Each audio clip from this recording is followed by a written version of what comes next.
Փաստը գրում է. մենք վերջին օրերին պարբերաբար տեղեկություններ ենք ստանում, որ հանրապետության տարբեր մարզերում, այդ թվում Երևանում, ՔՊ-ն անցել է անհատական զրույցների։ Խոսքը քաղաքացիների հետ հանդիպումների մասին չէ, այլ ընդդիմադիրներին պոտենցիալ աջակցողների հետ զրույցների։ Ըստ թերթին հասած ահազանգերի, տեղերի ՔՊ-ականներն ու տասովչիկները հանդիպում են մարդկանց, որոնք ունեն ընդդիմադիր հայացքներ, բայց անկուսակցական են եւ իշխանությունների պատկերացմամբ նախընտրական շրջանում կարող են աշխատել ուժեղ Հայաստան Սամվել Կարապետյանի հետ դաշինքի կամ Հայաստան դաշինքի օգտին, այսինքն շտաբներ բացել, քարոզչություն իրականացնել տեղերում եւ այլն։ Սակայն հետաքրքիրն այն է, որ այդ զրույցները իշխանությունների համար ցանկալի ընթացք չեն ստանում։ Նախ բոլոր այդ ընդդիմադիր հայացք ունեցողները քաղաքավարի կերպով հեռու են ուղարկում ՔՊ-ական զրուցավարներին, երկրորդ հենց վերջիններիս մեջ շատերը պարզապես հասկացնում են, որ իրենք հանդիպել են բջիջկա դնելու համար։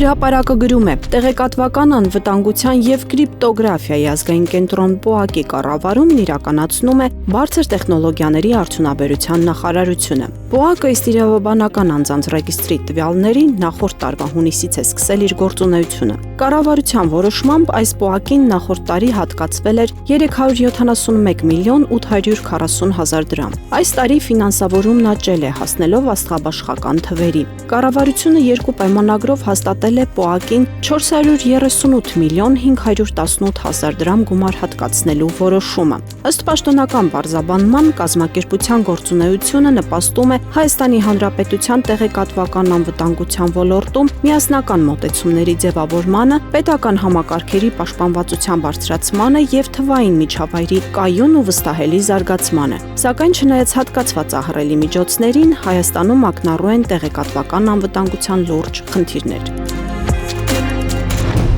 Հրապարակը գրում է. մոտ մեկ ամիս առաջ տեղեկություն տարածվեց, որ գյուղմթերքի արտահանմամբ զբաղվող հայկական Spike ընկերության սեփականատեր Դավիթ Ղազարյանն ուզում է ընդդիմադիր կուսակցություն ստեղծել Զեկույց անունով։ Ըստ լուրերի, այդ որոշումը նա կայացրել էր Ռուսաստանի Դաշնության Հայերի միության նախագահ Արա Աբրահամյանի առաջարկով։ Խնդիրները ծագել էին այն բանից հետո, երբ Հայաստանում ԱՄՆ դեսպանն այցելել էր Spike-ը եւ ջերմ հանդիպումից հետո հաղորդագրություն էին տարածել, հարուցելով ռուսների զայրույթը։ Դավիթ Եղիազարյանը ՀՀ իշխանությունների ճնշման ներքո փոշմանել է եւ այլևս կուսակցություն բացելու մասին չի մտածում, այլ պատրաստակամություն է հայտնել առաջիկա ընտրություններին աջակցել Նիկոլ Փաշինյանին, ինչի պատճառով կրկին սանկցիաների տակ է ընկել Ռուսաստանում։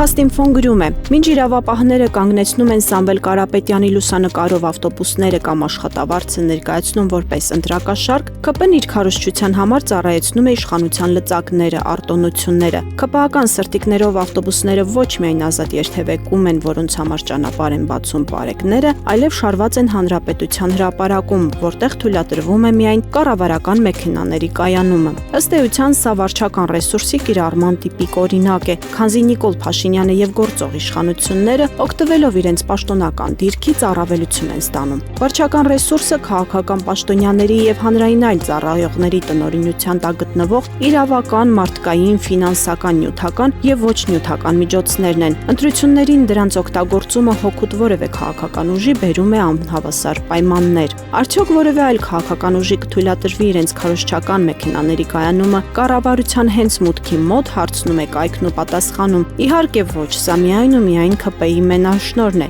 իսկ որտեղ են իրավասու մարմինները։ Չկան, որովհետև նրանց գործունեության արտոնումը եւս ՔՊ-ի մենաշնորհն է։ Իսկ ինչ է սա, եթե ոչ իշխանության ուզուրպացիա։ Հրապարակը գրում է. իշխանությունն ավարտին է հասցնում իր նախընտրական շտաբների ձևավորումը։ Որոշել են յուրաքանչյուր համայնքում մեկական շտաբ ունենալ։ Եթե համայնքը շատ մեծ է, 2 շտաբ։ Շտաբի պետեր են նշանակվում գործող համայնքապետերը, ովքեր իրենց գործունեության ընթացքում եւ ի պաշտոն է ամենաշատն են առնչվել տեղի բնակչությանը։ Լծակներ ունեն եւ գիտեն, թե ինչպես ուղղորդեն ժողովրդին, որ ՔՊ-ին ընտրեն։ Անկամ եթե համայնքապետը ՔՊ-ական չէ, այլ անկուսակցական, նրան առաջարկում են ղեկավարել շտաբը եւ ապահովագրել իր հետագա պաշտոնավարումը։ Նույնիսկ նախկին հանրապետականները, այլ ուժերի ցուցակով ընտրվածները կարող են ապացուցել իրենց հավատարմությունը ՔՊ-ին։ Համայնքային շտաբների աշխատանքները համակարգվելու են մարզային շտաբի կողմից, որոնք ղեկավարելու են մարզպետները։ Թերևս բացառություն կլինի Սյունիքը, Գորիսի շտաբի պետը լինելու է պատգամավոր Արմեն Խաչատրյանը, Կապանինը ԶՊՄԿ կառավարության ներկայացուցիչ Նարեկ Բաբայանը, Սիսյանինը պատգամավոր Կարեն Համբարձումյանը, Մեղրիինը համայնքապետ Խաչատուր Անդրեասյանը, Քաջարանինը ավագանու ՔՊ անդամ Արմեն Առաքելյանը։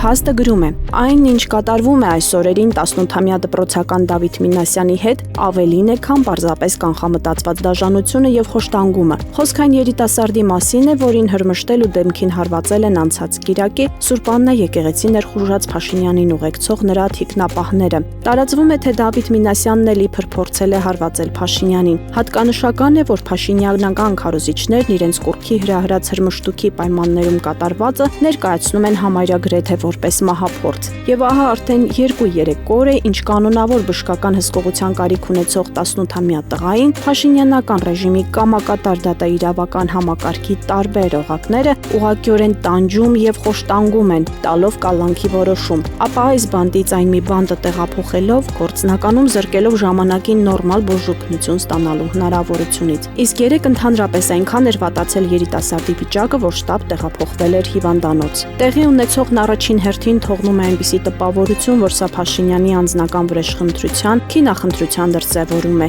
ու ոչ միայն Դավիթ Մինասյանի հանդեպ։ Սա քինախնդրություն է մի սերնդի նկատմամբ, որը չի ընդունում սուտն ու պարտվողականությունը, չի համակերպվում մանկուրտ դառնալու եւ թրքանալու, կրոնափոխ լինելու իշխանական սադրանքին։ Երկրորդը տեղի ունեցողը ցույց է տալիս, թե փաշինյանական իշխանությունն ու իր կամակատարները որքան են սարսափում նույնիսկ դպրոցականից։